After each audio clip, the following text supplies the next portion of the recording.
Hey everyone, welcome to Logan's Mosh Pit. Glad to have you here. Do me a favor and please subscribe if you haven't already. Today we're going to do another episode of Classic Concerts. In this series, we're going to take a look back at some unforgettable shows that have stood the test of time. The shining beacon of today's video will be Tom Petty and the Heartbreakers' exemplary performance at Super Bowl XXIVLMNOP. I'm not well versed with Roman numerals. So to dumb it down, I'll just refer to it as Super Bowl 42 from here on out. Tom Petty, I won't call him TP, that would be weird. He commandeered one of the most extraordinary halftime shows in Super Bowl history. Now you could make a convincing argument that Michael Jackson, Prince, or Bruce Springsteen's turn toppled Tom Petty for number one. In the end though, that's just a matter of personal preference. No way to prove it. Yet, I don't think it would be far-fetched at all to say Tom Petty deserves a top 5 ranking. We can probably all agree that the Black Eyed Peas show back in 2011 single-handedly bumped everyone else up on the list. I wouldn't be surprised if Tom Petty pulled in more viewers on that particular evening than the actual game. Remaining faithful to my established format, I'm going to provide some general details peppered by several likes and dislikes. As I said, Tom Petty appeared at Super Bowl 42, which took place on February 3rd, 2008, Patriots versus Giants. Some of you might remember watching it. I was 11 when this happened, so my memories are petty hazy. I'll show myself out. Side note, for those wondering, my favorite modern Super Bowl happened the very next year, Super Bowl 43. The Steelers versus the Cardinals. It brought the house down. Back to business. Obviously, I watched a replay on YouTube of Tom Petty's performance to fill in the gaps, which I linked down below. They jammed for approximately 12 minutes, which flew by, and cycled through 4 songs. American Girl, I Won't Back Down, Free Fallin', and Runnin' Down a Dream. My favorite song was a resounding Runnin' Down a Dream, and my least favorite song happened to be Free Fallin'. Not due to anything inherently wrong with the tune, rather, I blame radio stations for playing Free Fallin' even more than Kanye West admires his reflection. It has tainted my perception. The moment I heard that opening line, I was like, nope, all my nopes, not gonna happen.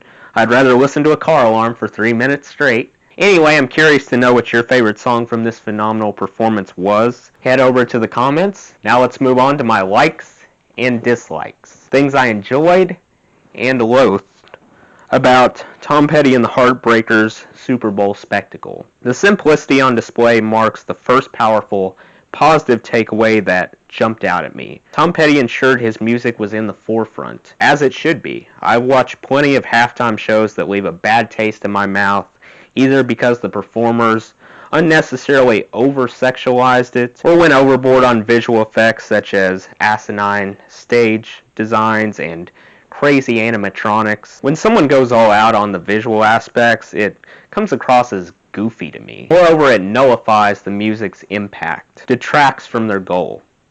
Isn't that the main reason why people tune in to begin with?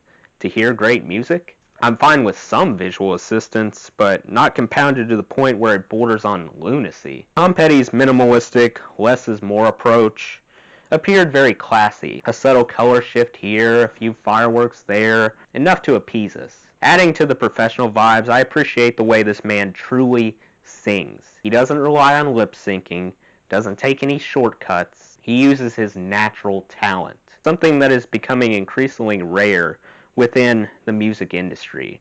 Too many musicians hide behind auto-tune. Even if you occasionally screw up, miss a note, and sing off key, I believe the crowd responds to an honest performer more favorably compared to a fake one. This is the part where I would tip my hat, if I had one! I'm talking about the interaction between Tom and his fans. He kept it very level-headed and polite, said thank you and God bless you, then he went right back to work. He knew he had a job to do, right down to business. His mentality throughout the event seemed to be, let's get through this as painlessly as possible. Again, it was quite a refreshing departure from recent halftime shows. Another highlight, and this sounds kind of stupid, but I'm going to say it anyway. My inner artist faint as it may be. Really like the contrast of Tom Petty's white guitar against his black attire. Maybe he did that on purpose so it would pop. Intention aside, the result was mesmerizing. The song selection deserves props too. An American Girl from the Heartbreakers debut album, and the rest from the fabulous Full Moon Fever album. They picked safe songs. What I mean by that is songs casual fans and die-hard fans alike would recognize. Of course, a common theme spanning every genre is fans pop up at different stages. You know, some folks watching Super Bowl 42 followed Tom Petty since the beginning. Others became interested in the 80s. Others after that. As you know, singles from Full Moon Fever received a ton of airplay, so even kids in 2008 probably said, "I've heard this song before." At least, kids whose parents had good taste. Basically, Tom Petty and company delivered songs that would satisfy the masses irrespective of age, experience, and commitment. Finally, I enjoyed the energy the live crowd projected. When you see a big name like Tom Petty, you expect the fans to get excited, and they definitely did. Jumping up and down, thunderous applause, cheering the whole time. They were a model concert audience. Witnessing that intensity in person or on TV produces a similar reaction. My smile never dropped. As for dislikes, I only have one. The fleeting performance in general. Like I said earlier, before you know it, the show is over. So I wish Tom Petty and the Heartbreakers squeezed one more song onto the set list. Something like Learning to Fly, Don't Do Me Like That, Listen to Her Heart, or Mary Jane's Last Dance. I'm obsessed with all those songs. I realized they were on a time limit, have to get to the second half. However, I don't think it would have ruffled any feathers to extend the show by 3 or 4 more minutes, especially with a supremely popular figure like Tom Petty. All good things must come to an end, but I wasn't ready for this concert to come to an abrupt halt at all. Super Bowl halftime shows are typically a mixed bag, hit or miss, depending on who headlines. Unquestionably, Tom Petty's turn restored enormous prestige to the position. A great example of this is how it's done. I have faith this traditional, inspirational style will continue to serve as a breath of fresh air for many years to come. That does it for today's video, guys. I hope you enjoyed. Make sure to like, comment, and subscribe if you haven't already. I really appreciate the support. I'll see you next time. Until then, rock on.